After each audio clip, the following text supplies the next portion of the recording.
Assalamualaikum warahmatullahi wabarakatuh. Perkenalkan, saya Aulia Ramawati dari Prodi Bimbingan dan Konseling PPG Calon Guru Gelombang 2 tahun 2024 Universitas Pancasakti Tegal. Di sini saya akan memaparkan terkait dengan best practice yang telah saya dapatkan selama melaksanakan PPL di SMP Negeri 1 Keramat. Di mana dalam best practice ini saya mengangkat topik mengenai layanan bimbingan klasikal metode Team Games Turnamen berbantuan permainan dadu pada topik cita-cita. Dimulai dari latar belakang. Pada saat saya melaksanakan PPL di SMP Negeri 1 Keramat, setidaknya terdapat 3 permasalahan atau 3 fenomena yang saya temukan. Yang pertama yaitu berdasarkan hasil AKPD kelas 7C SMP Negeri 1 Keramat, pada bidang karir nomor 47, saya belum memiliki cita-cita yang pasti memperoleh persentase 3,49% atau berada pada kategori tinggi. Kemudian yang kedua, hasil wawancara dengan guru BK bahwa latar belakang keluarga peserta didik mayoritas bermata pencaharian sebagai buruh dan nelayan, yang menyebabkan terbatasnya informasi tentang jenis pekerjaan atau profesi yang dapat menjadi pilihan cita-cita peserta didik. Kemudian yang ketiga, berdasarkan hasil observasi menunjukkan bahwa masih minimnya penggunaan metode dan media yang menarik dalam pemberian layanan bimbingan dan konseling, sehingga peserta didik kurang terlibat aktif dalam layanan.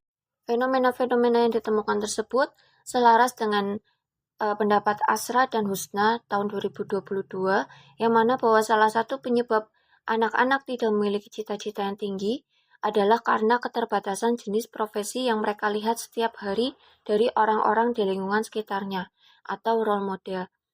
Kemudian lebih lanjut, saya didik kelas 7C di SMP Negeri 1 Keramat merupakan remaja yang berada pada kisaran usia 13 tahun, yang mana peserta didik pada usia tersebut mulai mengalami kematangan dalam perkembangan perilaku, belajar untuk mengatur impulsivitas, dan melakukan penilaian awal tentang tujuan karir yang akan dicapainya. Tetapi, meskipun begitu, disampaikan juga menurut Nugroho dalam Permata dan Sari tahun 2021 bahwa peserta didik pada usia tersebut juga mengalami kebingungan ketika mengambil keputusan, perasaan sensitif, acuh tak acuh, optimis atau pesimis, idealis atau materialistis, dan lain-lain. Selanjutnya yaitu kajian teori. Cita-cita dapat diartikan sebagai keinginan, impian, atau tujuan hidup yang muncul dalam diri seseorang, yang mana dapat berkaitan dengan karir, pekerjaan, prestasi, dan lain-lain.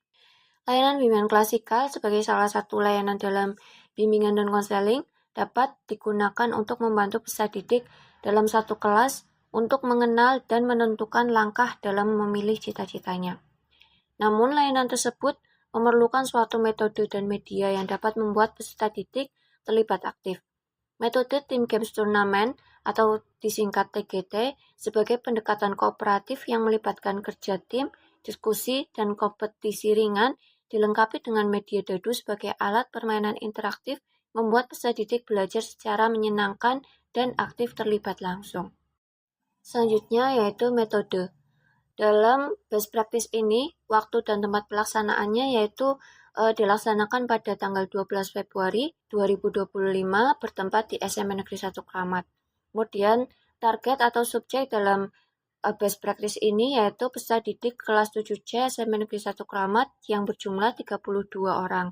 Kemudian data dalam best practice ini menggunakan data primer dan data sekunder, yang mana data primer didapatkan langsung melalui wawancara dengan guru BK, kemudian data sekunder didapatkan melalui kajian literatur, yang mana dari artikel dan jurnal.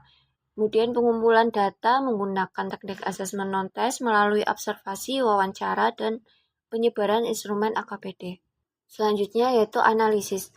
Berdasarkan layanan yang telah dilaksanakan, memperoleh hasil bahwa yang pertama, peserta didik kelas 7C SMP Negeri 1 Keramat memperoleh pemahaman baru terkait dengan ragam jenis cita-cita pada setiap bidang dan langkah serta hal-hal yang perlu dipertimbangkan dalam memilih cita-cita.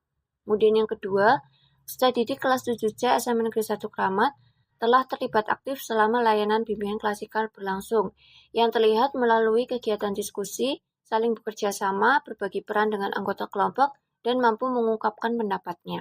Selanjutnya yaitu kesimpulan. Berdasarkan best practice terhadap layanan bimbingan klasikal dengan metode Team Games Turnamen Pada topik tentang cita-cita dapat disimpulkan bahwa layanan ini telah membantu meningkatkan pemahaman peserta didik tentang ragam cita-cita, langkah, serta hal yang perlu dipertimbangkan dalam memilih cita-cita. Melalui layanan bimbingan klasikal dengan metode Team Games Turnamen, berbantuan media dadu tersebut telah mampu membuat peserta didik terlibat aktif selama layanan berlangsung. Sekian yang dapat saya sampaikan, kurang lebihnya mohon maaf. Wassalamualaikum warahmatullahi wabarakatuh.